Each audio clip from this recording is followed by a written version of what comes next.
My presentation is titled Homo Deus, The History and Inevitability of Human Augmentation and Enhancement. My primary academic article is Human Augmentation, Past, Present, and Future, and was published online in May 2019 in the International Journal of Human Computer Studies. More details, all the citations are available on the last slide. My supporting articles primarily clarify ambiguous definitions and distinctions in the terms human augmentation, human enhancement, and assistive technology, all which I will define in a moment. Additionally, each offers controversial positions on long-standing ideas like the singularity and robot AI job replacement, bringing a good opportunity to tie into our STS readings and discussions. The authors of the primary 2019 article present the principal argument that combining physical and digital actions beyond current technology can and will vastly extend human reach and our capabilities as a species, effectively redefining what it means to be human. However, I would like to interject that this does not alter the intrinsic characteristics of human nature, only the subtleties of the human experience. The authors stress that our ability to manufacture non-invasive augmentation is not only possible via augmented reality and other wearable technologies, but urge its imminent research and production. We will discuss some ethical concerns of this later on. Let's define some terms. What is human augmentation, and what are some of its related terms?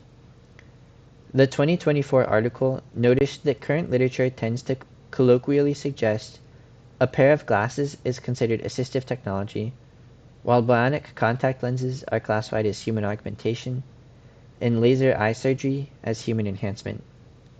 The current slide has a visual graphic of classified examples including chemical stimulants, VR and AR headsets, and prosthetics, each as examples of human enhancement, human augmentation, and assistive technology, respectively.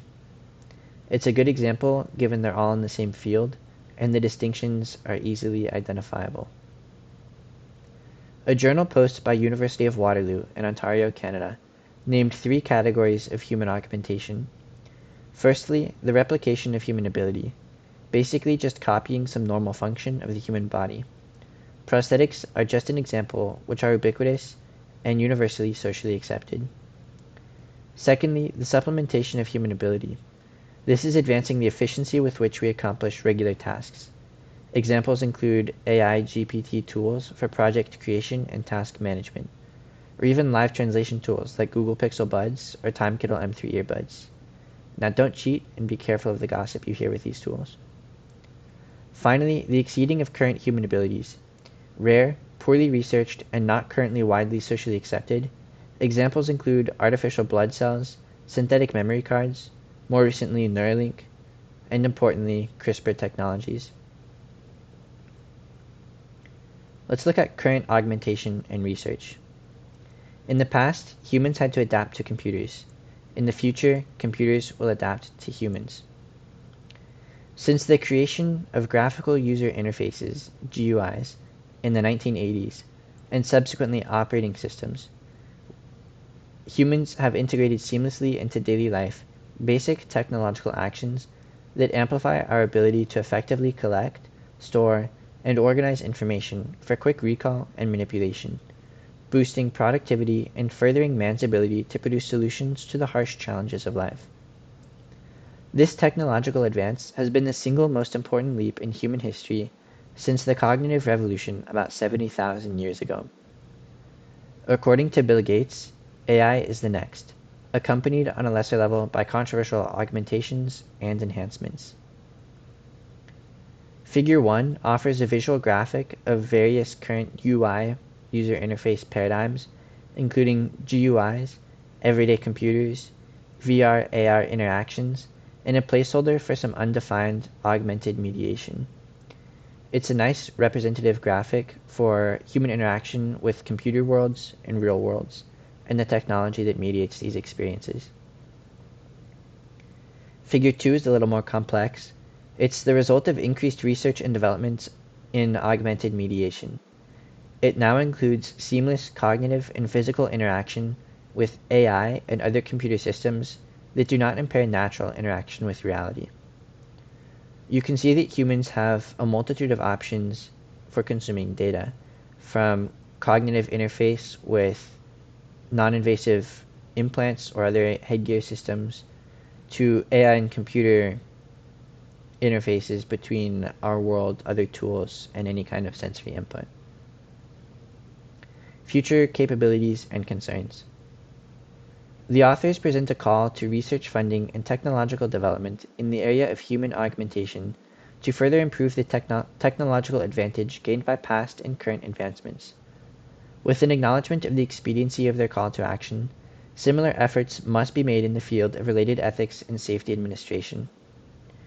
This is why it's so important to push for realistic, non-invasive solutions, which should soothe ethical concerns dramatically and allow for more rapid production. These non-invasive alternatives are convenient, portable, easy to use for the everyday individual, which will encourage frequent use, and much safer. Albert Einstein is famously quoted for something like the following: "I know not with which weapons World War III will be fought, but I know World War IV will be fought with sticks and stones." Along a similar argumentative line, Israeli author, historian, and intellectual Yuval Noah Harari argues that man will eventually find himself in a self-engineered epochal event. Having evolved beyond struggles to consistently source shelter and food and defend ourselves from predators, man has gone from surviving to producing, and from producing in surplus to mastery of our tools and bodies. This mastery escorts the creation of an intelligence far greater than our own, likely to drive us to extinction or to blind us from who we were and what mattered most. As he points out frequently in his work, Sapiens, Harari writes, "Modernity is a deal, the entire contract of which can be summarized in a single phrase. Humans agree to give up meaning in exchange for power." This powerful and dismal sentiment is accompanied by much more pressing questions in our current ethical studies. Which is more valuable, intelligence or consciousness? And after how much augmentation and enhancement do we lose our humanity, if it's even possible to do so? Be assured, Google will be of little help or no help in providing the answers to these and many other difficult questions.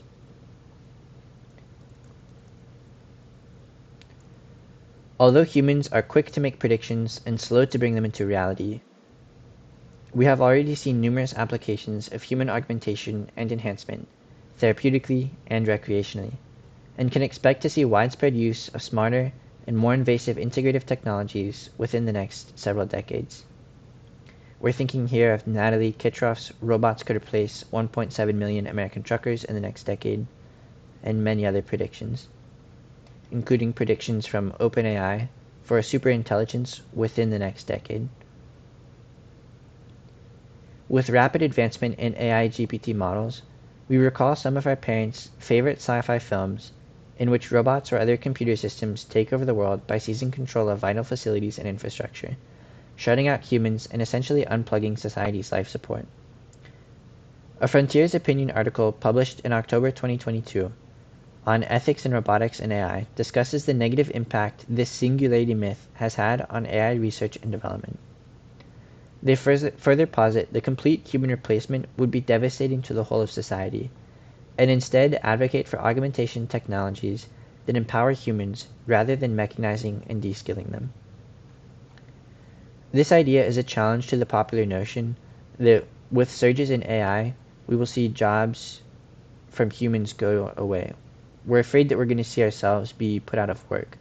We're afraid that AI is going to be able to do things entirely or even just more efficiently than we are now, removing 10 jobs and putting in a supervisor for AI tools. This Frontiers Opinion article decidedly says that this is not much of a risk.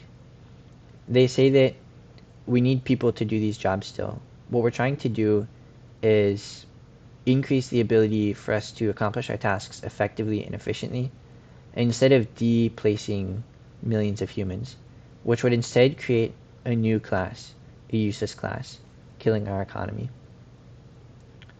Author Ziklang Li writes on ethical problems concerning human augmentation technology and its future aspects in the Advances in Social Science, Education, and Humanities Research Journal, pointing out a number of ethical concerns mirrored in our various STS readings, including social inequality, security, and social control, and privacy. Having considered the benefits of human augmentation, the author argues that creating safety precautions and developing alternative solutions that operate within these parameters will be worth far more to humans than any incurred cost. By implementing rules and provisions on distributors and outlining rights of users, the government can effectively supervise and expedite the production process, yielding remarkable results very quickly. A number of our STS readings touch on privacy concerns having to do with private companies or governments spying on users and U.S. citizens. We must be quick to action in implementing such parameters to prevent companies from spying on us, to uphold our rights, and to keep this technology safe and in the hands of many individuals. We can look at this image here. This was an example of the earlier other wearable technologies.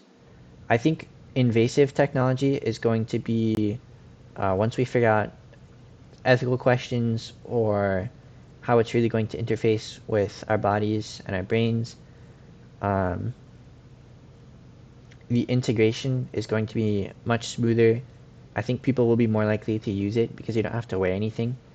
And so while the authors have a great point in preventing ethical issues for the time being and just working on developing technology and getting used to it, these different types of wearable technologies are going to be a hassle to limb and body movement. The articles even mention like feeling uncomfortable around other people, especially people who aren't wearing it or aren't used to it. So for individuals, especially probably individuals with some disability, maybe if they're already kind of judged for being in a wheelchair or having like a walking stick or something, you can imagine how much more judged they may feel if they're walking around with kind of just some bothersome gear. And that brings us to our conclusion. Here's the bibliography of my main sources. This is my primary article. These are all supporting articles.